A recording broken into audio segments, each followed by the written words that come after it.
오늘의 주요 뉴스입니다. 윤석열 대통령이 지난해에 이어 올해도 은행의 이자 장사를 지적하며 압박을 이어갔습니다. 은행권이 2조 원에 달하는 민생금융 지원 규모를 내놨지만 윤 대통령은 또다시 강도 높은 발언으로 은행 때리기에 나섰습니다. 실손보험 청구 간소화법이 14년 만에 국회 문턱을 넘었지만 중개기관을 어디에 둘 것인지를 두고 이견이 좁혀지지 않고 있습니다.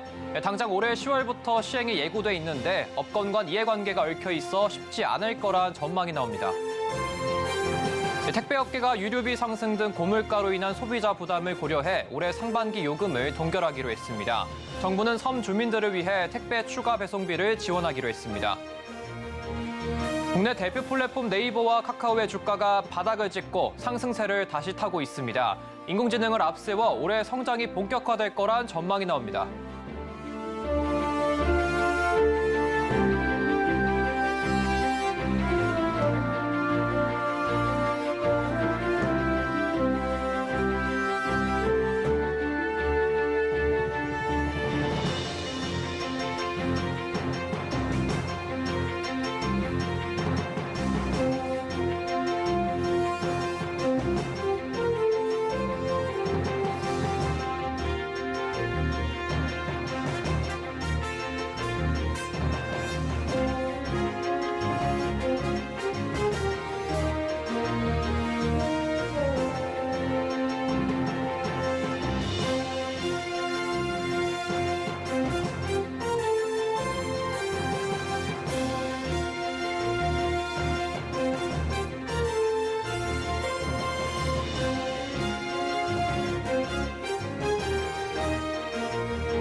시청자 여러분 안녕하십니까? 센 경제라이브 시작합니다. 종로를 독과점 비판으로 날을 세워왔던 윤석열 대통령이 은행권을 향해 또 한 번 압박선 발언을 내놓으면서 은행들이 적지 않은 당혹감을 보이고 있습니다. 지난해 윤 대통령의 압박선 발언 이후 은행권은 2조 원 규모의 상생 금융을 내놓았는데 규모를 지금보다 더 확대해야 하는 것 아니냐는 게 은행권의 시각입니다. 이연아 기자입니다. 윤석열 대통령이 지난 17일 한국거래소에서 열린 국민과 함께하는 민생토론회에서 또다시 금융권을 향해 의미심장한 발언을 했습니다. 윤 대통령은 이 자리에서 은행권은 고금리를 등에 업고 사상 최대 이익을 얻었다며 이익 6조 원을 낸 반도체 회사는 재투자를 하는데 은행권은 수익이 60조 원에 달하는 데 문제가 있다고 말했습니다. 산업계는 힘든 과정에서도 재투자를 하고 있는 반면 은행권은 여전히 높은 수익을 얻고도 이른바 재투자도 없단 비판입니다. 지난해에 이어 또다시 은행권을 향해 비판의 날을 세운 겁니다. 윤 대통령의 발언 이후 은행권은 다시 혼란스럽다는 반응입니다. 지난해 윤 대통령의 종노릇 이자 장사 발언 후 은행권은 앞다퉈 상생금융안을 내놨습니다. 여기에 이복현 금융감독원장도 금융권 최고 경영자들을 소집하면서 상생금융 규모를 더 확대하겠다고 나선 상황입니다. 은행별로 집계된 상생금융 규모는 KB국민은행이 3,721억 원으로 가장 많고 하나은행 3,557억 원, 신한은행 3,067억 원, 우리은행 2,761억 원, NH농협은행 2,147억 원 규모입니다. 윤 대통령의 이날 발언은 현재 은행이 내놓고 있는 상생금융 규모가 적다는 뜻이 아니겠냐는 해석이 지배적입니다. 업계한 관계자는 공정위의 은행 담합조사와 홍콩 ELS 불안전 판매에 대한 제재를 앞둔 상황에서 나온 발언이라 의미심장하게 들린다며 상생금융 자금 규모를 더 확대하라는 우회적 발언이라고 해석했습니다. 은행권은 지난해 연말부터 대출금리를 큰 폭으로 내리거나 은행연합회 주도 10조 원 규모 사회공헌 발표, 1,000억 원대 추가 금융 지원 방안, 자영업자 등 187만 명 대상 1년간 낸 이자 일부를 돌려주는 방안을 발표하며 몸을 낮춰왔습니다. 이 때문에 총선을 앞둔 포퓰리즘 행보란 비판과 동시에 일각에서는 민생과 관련한 추가 방안을 마련해야 할 것 같다는 긴장감도 돌고 있습니다. 서울경제TV 이연아입니다.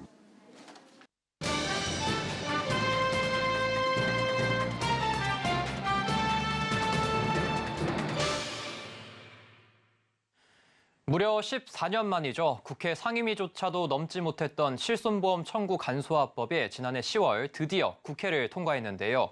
이제 어디서 어떻게 시행할지만 남겨둔 상황입니다. 올해부터 금융당국과 보험업권, 의료계 등이 함께 머리를 맞대고 관련 논의를 시작하는데요. 분위기는 그렇게 순조롭지만은 않은 듯합니다. 관련된 내용은 김도하 기자와 함께 나눠보겠습니다. 안녕하십니까? 네, 안녕하세요. 네. 실손보험 간소화법에 대해서 한번 먼저 짚고 넘어가야 될 것 같은데 이게 어떤 법이고 또 만들어진 배경은 어떻게 될까요? 네, 실손보험 간소화는 말 그대로 병원에서 보험금 청구에 필요한 서류를 병원에서 보험사로 바로 전달해주는 시스템을 만들자는 겁니다.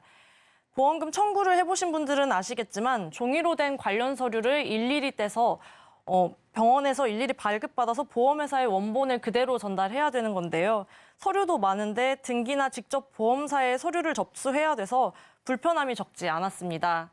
그나마 최근엔 스마트폰 앱을 통해서 사진 촬영으로 서류를 대체하는 보험사가 늘었지만 이마저도 간단한 청구에 한해서만 가능합니다. 제2의 국민보험이라고 불리는 실손보험 가입자는 약 4천만 명에 달하는데요. 소비자 불편함을 넘어서 종이 서류 같은 비용은 물론 보험회사를 찾아야 하는 사회적 비용까지 불편함이 크다는 이야기가 계속 나왔습니다. 그래서 2006년 실손보험 청구를 간소화할 필요성이 제기됐고요. 2009년 국민권익위원회가 보험사별로 제각각이던 보험금 청구 양식과 방법을 통일해서 간단하게 바꿀 것을 권고하면서 실손보험 간소화가 사회적 이슈로 떠올랐습니다. 네, 지난해 법이 통과됐는데 이 간소화법을 두고 업권 간 이해관계와 논쟁이 좀 남았다고 하던데 이게 정확히 어떤 상황인 겁니까? 네, 앞서 잠깐 말씀드렸듯이 실손보험 간소화는 병원에서 보험사 혹은 약국에서 보험사로 필요 서류가 전자적, 즉 자동으로 넘어가야 합니다. 그래서 흔히 말하는 중앙서법격인 중개기관을 만들거나 선정해야 하는데요. 여기서 업권 간 이견이 좁혀지지 않은 상황입니다.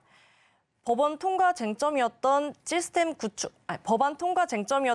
구축과 운영은 보험회사가 부담하기로 했는데요. 보험회사가 직접 구축하거나 대행기관을 선정해서 위탁할 수 있도록 했습니다. 여기가 바로 충돌 구간인데요. 의료계는 의료법상 의료기관이 아닌 곳에서 보관하거나 비밀 누설을 하지 못한다는 조항을 들어서 중개기관 보험업권이 아닌 곳에 설치할 필요성이 있다는 입장을 보였습니다. 보험업계와 금융당국은 간소화법을 담은 보험업법 개정안에 사용 목적이 정확하고 보관과 비밀 누설 금지 조항을 담고 있어 문제가 없다는 입장입니다. 보험업계와 금융당국은 간소화법을 담은 보험업법 개정안에 사용 목적이 정확하고 보관과 비밀 누설 금지 조항을 담고 있어 문제가 없다는 입장인데요. 현재 보험심사평가원이나 보험개발원 등도 중개기관으로 거론된 적이 있는데 이 역시 보험업권이라는 점에서 의료계 반발이 컸습니다. 그래서 중개기관을 어디에 둘 것인가에 대해 힘겨루기 양상으로 번졌고 아직 업권 간 기관 설치를 두고 이견이 팽팽하게 갈리는 중입니다. 네, 이 중개기관 설치와 관련해서는 정부 업계 관계자들이 모여서 첫 논의를 좀 시작을 했다는데 좀 성과가 어떻게 될까요? 네, 지난 11일 서울정부청사에서 첫 회의를 열었는데요. 비공개 회의여서 자세한 내용은 공개하지 않았지만 전산화, 즉 중개기관 설치에 대한 논의라고 금융위는 밝혔습니다. 금융당국과 의학, 보험단체와 보험개발원 등 이해관계자들은 모두 참석했는데요. 이날 회의 주요 안건은 실손보험 청구 전산 시스템 구축이었습니다. 참석자들은 정보화 전략계획 컨설팅에 착수하기로 합의를 했고 더불어 보험금 청구 절차와 관련해서 의학계와 보험계, 청구 관련 전산업체 등 필요한 사항과 전산 시스템 구축을 위한 방안을 설계해 나가기로 했습니다. 또 이날 의료계의 요구사항도 협의해 나가기로 했는데요. 의사, 제약, 병원, 치과단체에서 발표한 요구사항이었습니다. 핀테크를 활용한 실손 청구 방식 연계 방안과 소비자와 요양기관 간 민원 감소 방안이 단체가 요구한 핵심 사항입니다. 이날 회의는 협의점을 좁히기보다는 중개기관 설치에 대한 서로 입장만 확인한 건데요. 다음 달 2일 열리는 2차 회의에서 좀 더 구체적인 논의가 이뤄질 것으로 보입니다. 실손보험 간소화는 병원은 올해 10월, 약국은 내년 10월부터 시행될 예정인데요. 업권 간 이해관계가 너무 팽팽해서 금융업권에서는 시행이 늦어질 수 있을 거란 시각도 나오고 있습니다. 네, 지금까지 김도하 기자와 함께 실손보험 간소화법 시행과 관련해서 이야기 나눠봤습니다. 감사합니다.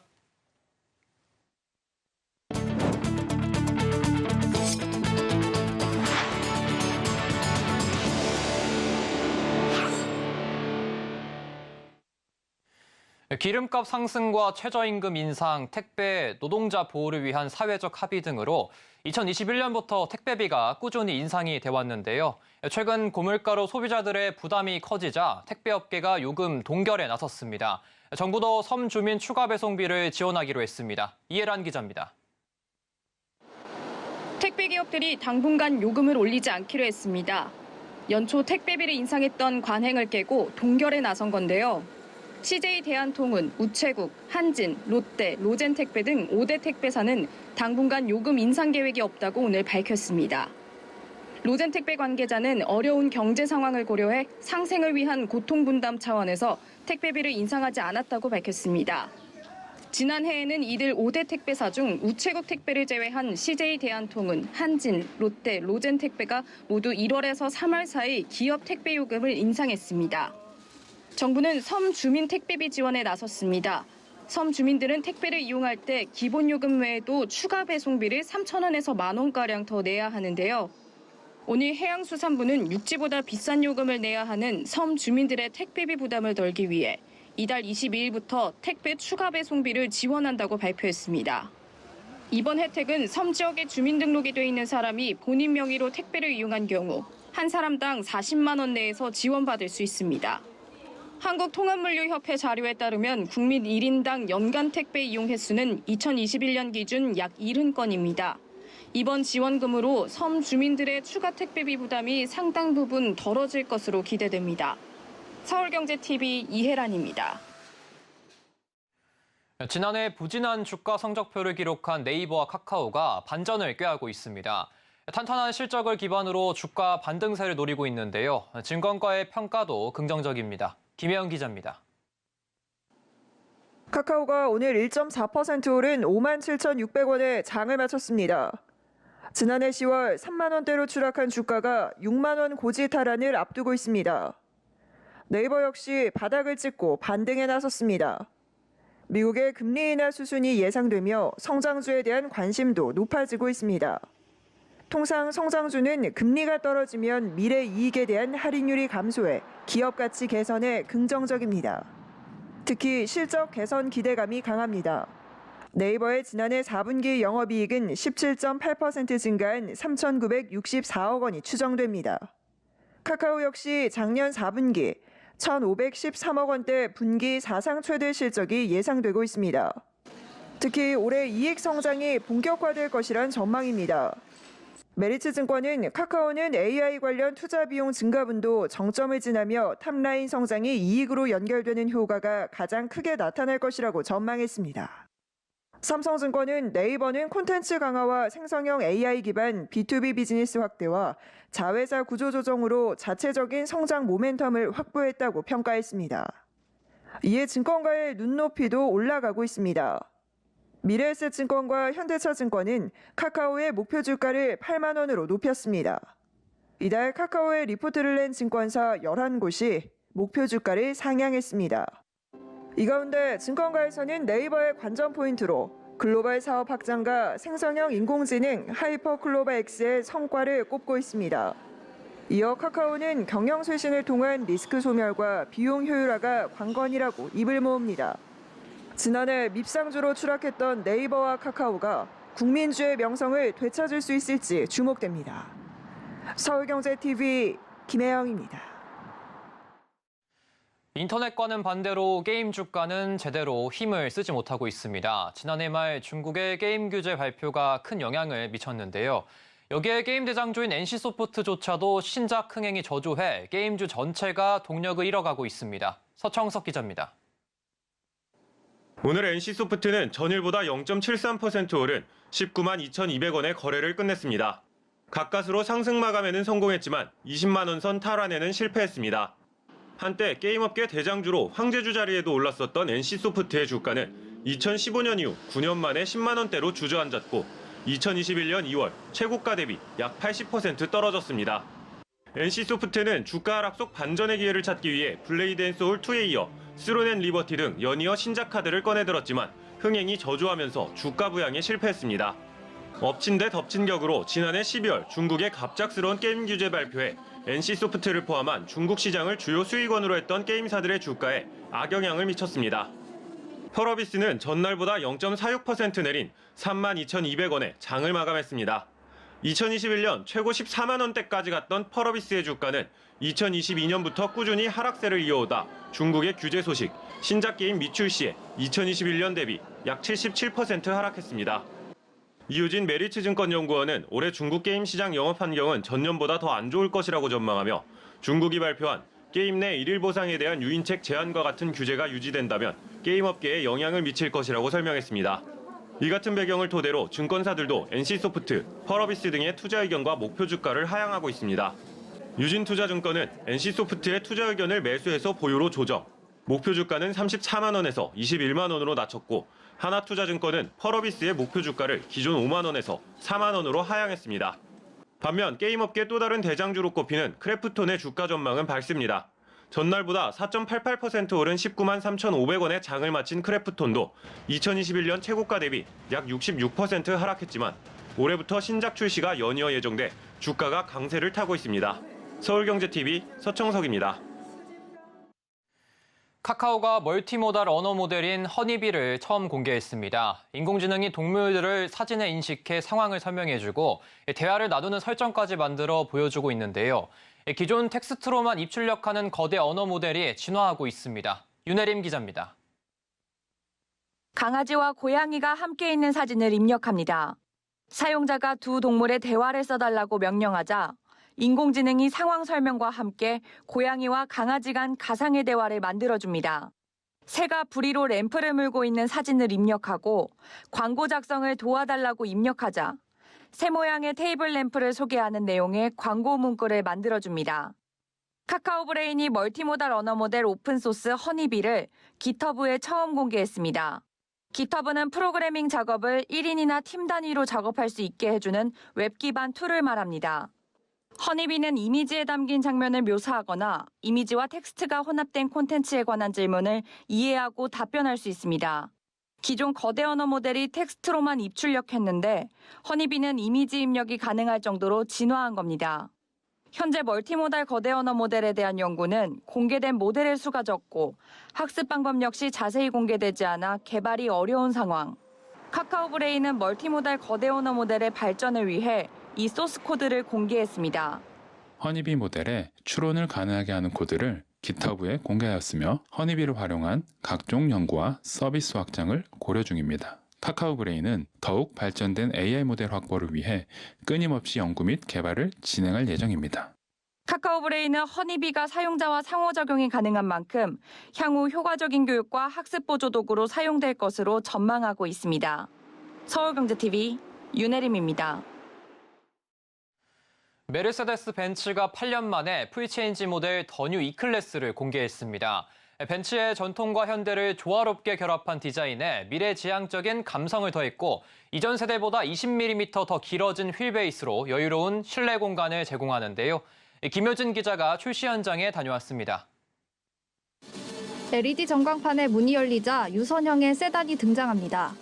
메르세데스 벤츠 코리아가 오늘 공개한 더 뉴 E클래스. 이번 11세대 신형 E클래스는 국내 시장에 8년 만에 출시되는 완전 변경 모델입니다. 디지털화와 개인화를 중점으로 내외부 디자인과 디지털 시스템, 안전 기능이 모두 업그레이드 됐습니다. 외관 디자인은 벤츠의 전통을 살리면서도 현대적인 감각을 더했습니다. 전면 외관에 벤츠의 전통적인 상징인 삼각별 엠블럼을 살리고 헤드램프에도 삼각별 디자인이 적용됐습니다. 벤츠 최초로 발광 라디에이터 그릴이 선택 옵션으로 제공돼 미래지향적인 감성을 줄 수도 있습니다. 이번 더 뉴 E클래스는 이전 세대보다 20mm 더 길어진 휠베이스로 보다 여유로운 실내 공간 활용이 가능합니다. 3세대 MBUX 인포테인먼트 시스템이 장착돼 새로운 차원의 디지털 경험도 할 수 있습니다.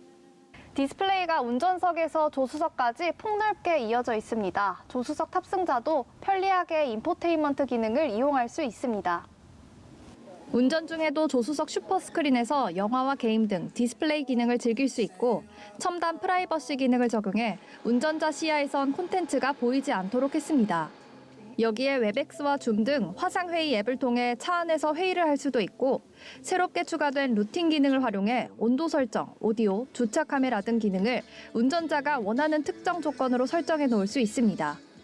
메르세데스 벤츠 코리아는 E클래스를 온라인으로 손쉽게 구매할 수 있도록 디지털화에도 나선다는 계획.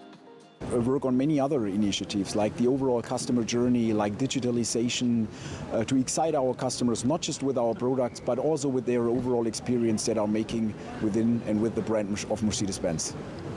벤츠 코리아는 E클래스 출시를 시작으로 CLE 쿠페, CLE 카브리올레, 전기구동 G클래스 등 올해 총 5개의 신차와 4개의 부분 변경 모델을 국내 시장에 선보인다는 계획입니다.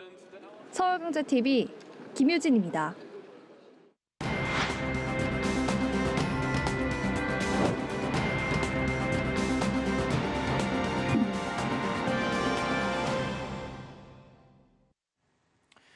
우리 기업들이 어려운 경영 환경을 극복하기 위해 새로운 성장 동력 확보에 나서고 있는데요.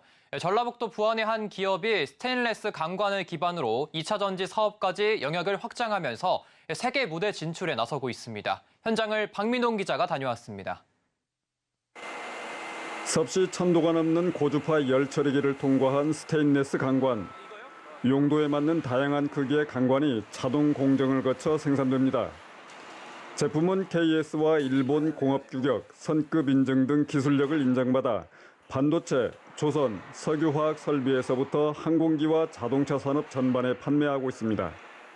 이를 바탕으로 반도체 공장 건설용, 조선산업용, 그리고 석유화학 플랜트용 등을 주력 시장으로 제품을 공급하고 있습니다. 작년도 매출의 약 45%가 반도체와 조선향에서 발생하였습니다.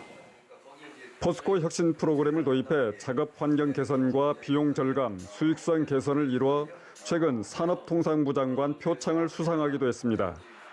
주문에서 생산 출하까지 모든 과정을 알고리즘으로 처리하는 스마트 공장도 포스코와 함께 구축하고 있습니다.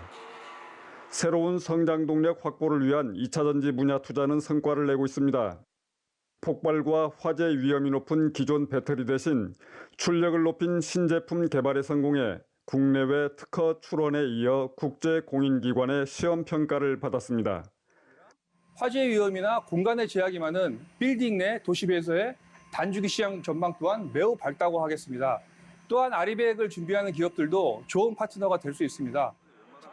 탄소 중립 시대를 맞아 친환경 배터리 수요 증가에 대비해 새만금의 대규모 생산 공장을 짓고 올해 본격적인 양산을 시작으로 해외 시장에도 진출한다는 계획입니다. 반도체 산업이 회복을 하고 있고요. 조선 산업이 호황세를 이어가고 있습니다. 이렇기 때문에 저희는 23년보다 24년이 결코 나쁘지 않다 이렇게 생각하고요. 작년보다 20% 이상 신장된 목표를 수립을 하였습니다. 전 직원이 열심히 노력한다라고 하면 결코 달성 못할 목표가 아니라고 생각을 하고 있습니다. 지속 가능한 경쟁력 확보를 위해 신사업에 진출하며 기업 가치 극대화에 나선 코센. 고품질 스테인리스 강관을 기반으로 2차 전지 분야까지 세계 시장을 향한 도전을 시작하고 있습니다.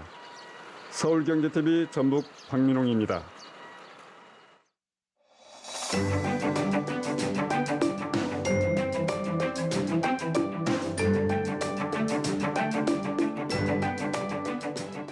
안녕하세요. K웨더 라이프스타일 예보 박성훈입니다. 전국이 흐리거나 하늘에 구름이 많은 가운데 전남 해안과 제주, 강원 영동을 중심으로 비나 눈이 내리고 있습니다.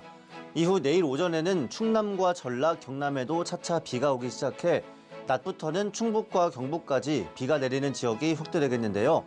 일요일인 모레까지 예상 강수량은 강원 영동 30에서 80, 경북 동해안과 전라, 경남, 제주 10에서 30, 충청과 경북 내륙은 5에서 10mm가 되겠습니다. 한편 기온이 낮은 강원 산간에는 20에서 40cm의 매우 많은 눈이 쌓이겠고 강원 동해안에도 1에서 3cm의 눈이 쌓이겠습니다. 수도권과 강원 영서에는 산발적으로 눈발이 달리거나 빗방울이 떨어질 수 있겠습니다. 오늘 서울의 한낮 최고 기온은 9도까지 오르며 아주 포근했는데요.